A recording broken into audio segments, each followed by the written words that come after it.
you've obviously drawn on lots of your past life. One of the things that you wrote to me about in connection with Hot Shots was that you finally got to use your skiing experiences. And indeed, you do, because there's a marvelous, wonderful scene in there about it. But where did you learn to ski? Was it back in New England, in the land of ice and snow? Yeah, in Vermont. I was a ski bum in Vermont, and skiing was my passion for many years in my 20s, and it was sort of my life, and I was a fanatical skier. And of course, it's the real strong sense of camaraderie that develops with other skiers, and you're doing something dangerous with other people. And when I was talking to one of the firefighters who actually had been on the Payson fire, which was a really horrible fire in Arizona several years ago, and he was a ski bum in the winter. And so we started talking about our skiing experiences, and he could see the parallels between firefighting and skiing, and I suppose there's also some parallel in the fact that you're in the mountains, you know, right, in the wilderness kind of mountain setting. And I had always really been wanting to write about my skiing experiences, and I think I learned a lot from that, and I found a way to work this in. I gave Neil a past as a skier. That's one thing about not defining your characters too firmly in the early books. You can bring things in later. Things in as they... Right, as you go along. And so she in the book meets in fact, the young woman who died in the book was a skier, was a downhill, a mogul skier, and she talks to her boyfriend, and they start talking about skiing and stuff, and she starts reliving her past as a skier in this book. Well, but this is the first time, too, that Neil's gone to a setting where that was a likelihood. That's true. You know, up to a mountain. I mean, it doesn't work back, down in southern New Mexico and Arizona when they're doing the border scenes. On a Colorado mountain, you're far more likely to think about that kind of thing. Right. And there was a strongly kind of metaphysical feeling to it, too, in addition to the danger. It sounds, like there must be an adrenaline high that would come into play in skiing or in firefighting. Oh, definitely in firefighting. Oh, yeah. Yeah, and one of the interesting things in terms of metaphor, the safe area on a fire is the fire that's already burned. Right. And if you're in danger, if you can get to that area, that's the place you're most likely to be safe. And that's because there's a lack of fuel for the fire, is that right? Yeah, most cases. It's not entirely true because some trees will reburn, but most cases that's the safe place to be, and that's called the black. And going into the black is the safe place, and there's sort of a metaphor there, in terms of Neil's life, getting into the black, and kind of like going back into the past, and that's the area that's already been burned, so you can't be harmed there again. And I thought that was a good metaphor. And they talk about, firefighters will talk about good black or certain types of black. The way skiers talk about snow, you mean, like good snow there's certain parallels, yeah. And I actually wanted to call the book Into the Black, but I wasn't allowed to. Proving authors don't have total control, at least over packaging, do they?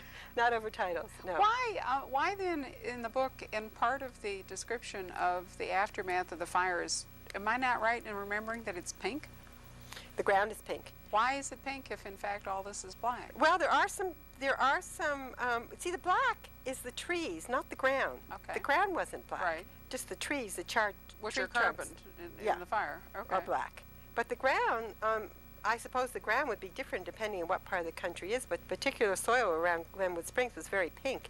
And to me, it's like it had this denuded look, and it looked like skin. Yeah, that had been shaved, and the trees looked like stubble, like stubble from a beard. That was the impression I got when I was there. That was a very powerful image. Well, it was a very powerful experience going there. I mean, you're hiking up, and it's quite a steep hike. It's right next to I-70, which makes it even stranger, because it's so close to the highway there. And you hike up, and it's all pinon and juniper and quite green, and to me, a very steep hike with gaining a lot of altitude. And as you're getting near the top, you can start to see that there are a few charred trees here and there, and I began to smell burn. And this was maybe 3 months after the fire. I really felt like I could smell the burn. And then suddenly you go over the top of the ridge, and it's just total devastation. That fire just seemed to stop at that ridge top. In that particular place where I crossed, I don't know if it was true everywhere, but right where I went over, and then you just look down into this deep pink canyon. And there's a description in there of a monument that the firefighters had left, which I actually saw that. And they took 4 burnt logs and made a rectangle, and in the middle of it was a figure made out of pink stones. It was a firefighter with a hard hat running, and that was the firefighter's own monument. A year later, probably something more elegant was there. I know there was another monument, but this had this kind of this crude and raw power. And the uncle who helped me with this book, whose niece was killed in the fire, he went back the following year for a ceremony when they dedicated this new monument, and I was describing, how it had looked to me, and he said, "Oh no, it doesn't look like that anymore. It's grown back." And in my mind, it would always be this like naked canyon, but of course, but it's going to reforest itself. Occasionally a fire will be so hot that the ground is sanitized, and nothing ever comes back again. But that doesn't happen very often. Most cases, it does grow back. And there's brush and stuff. And now it's 2 years later. Do you think, Judy, that writing poetry helps sharpen your imagery and your metaphor? And you have a wonderful writing style. I always think you're very careful with your words. Oh, yeah. And you're very funny.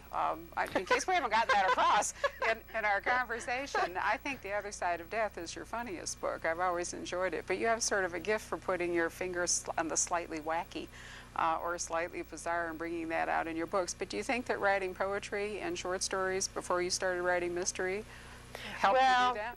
Yes, and I think the thing about poetry is, in my mind, you're always thinking how it will sound.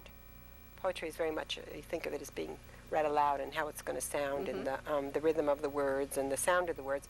And I think when you're writing in a first person, as I am, it should sound like the person is speaking to you. So I'm always kind of listening as I'm writing. How does it sound? Does it have the rhythm of speech? And that's what I'm aiming for. We do have your poetry and your short stories collected in Mercury Retrograde, which is a volume from a small California publisher.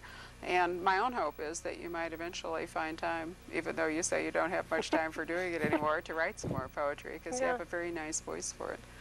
But your future writing plans, I assume, include going on with Neil Hamill. Yeah, I'm working on one right now. I'm about 5 chapters into one, and when I get all this touring behind me, I have to go home and hole up and finish it. So right now you're here on the business of being an author, and then you get to go home and be an author again and write your books. Well, yeah, it's kind of a schizophrenic life.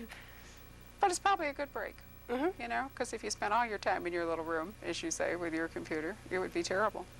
But the good news is that, at least for me, you get to come over and see me at least once a year, and maybe this time I'll have enough guts to try a Jell-O shot. You haven't tried one yet? I've never done it. I'm very disappointed in you. Well, I'm usually adventurous, but somehow the combination has never done it for me, but I may reconsider. Anyway, it's really been wonderful talking to you, and thanks so much for coming, and we will look forward to seeing you next year. Okay. That's it.